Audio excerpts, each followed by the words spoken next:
Today we are reading Iggy Peck, Architect by Andrea Beaty, illustrated by David Roberts.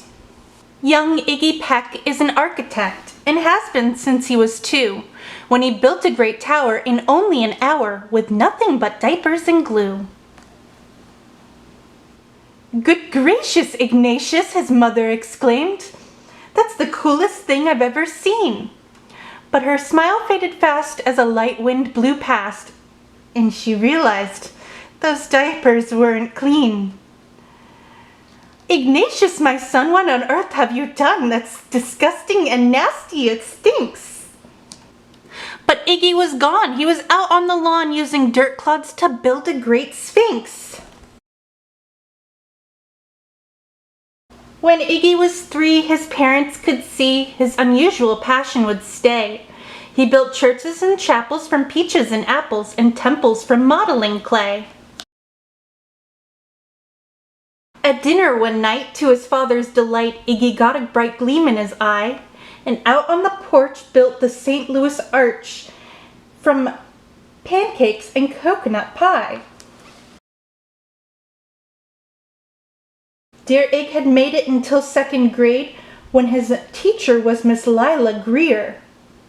On the very first day she had this to say: "We do not talk of buildings in here. Gothic or Romanesque, I couldn't care less about buildings ancient or new."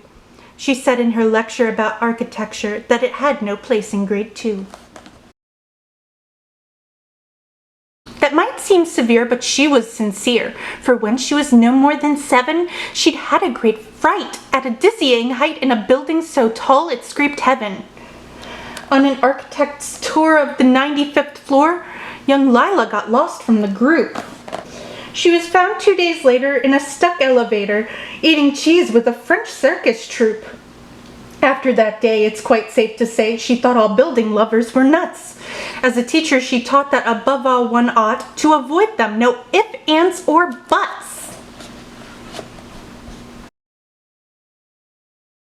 As you might guess, it would cause Iggy stress to hear such terrible talk. But he didn't hear. He sat in the rear while building a castle of chalk.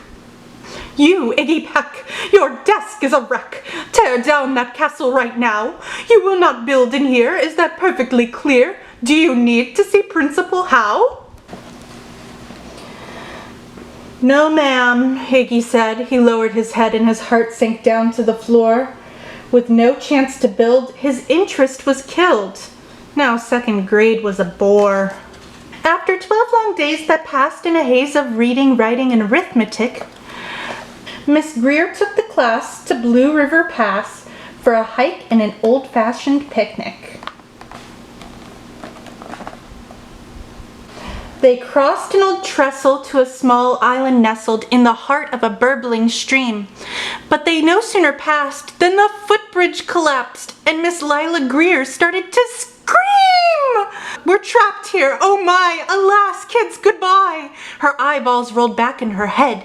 She dropped to the ground with a vague groaning sound, luckily fainted, not dead.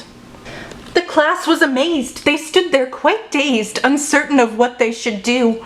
But one bright young man was off hatching a plan, which started with Miss Lila's shoe. Soon each lad and lass there at Blue River Pass was working together as one. And when she came to, Miss Lila Greer knew that something quite brave had been done. She looked in the air and saw hanging there a structure with cables and braces. And on the far side, beaming with pride, were 17 smiling young faces. Boots, tree roots and strings, fruit roll-ups and things, some of which one should not mention, were stretched ridge to ridge in a glorious bridge dangling from shoestring suspension. It all became clear to Miss Lila Greer as she crossed that bridge over the stream. There are worse things to do when you're in grade 2 than to spend your time building a dream. Now every week at Blue River Creek Elementary in 2nd grade, all the school kids can hear along with Miss Greer how the world's greatest buildings were made. The weekly guest speaker in t-shirt and sneakers talks of building from Rome to Quebec. Of course, he's the guy who builds towers from pie, that brilliant young man, Iggy Peck.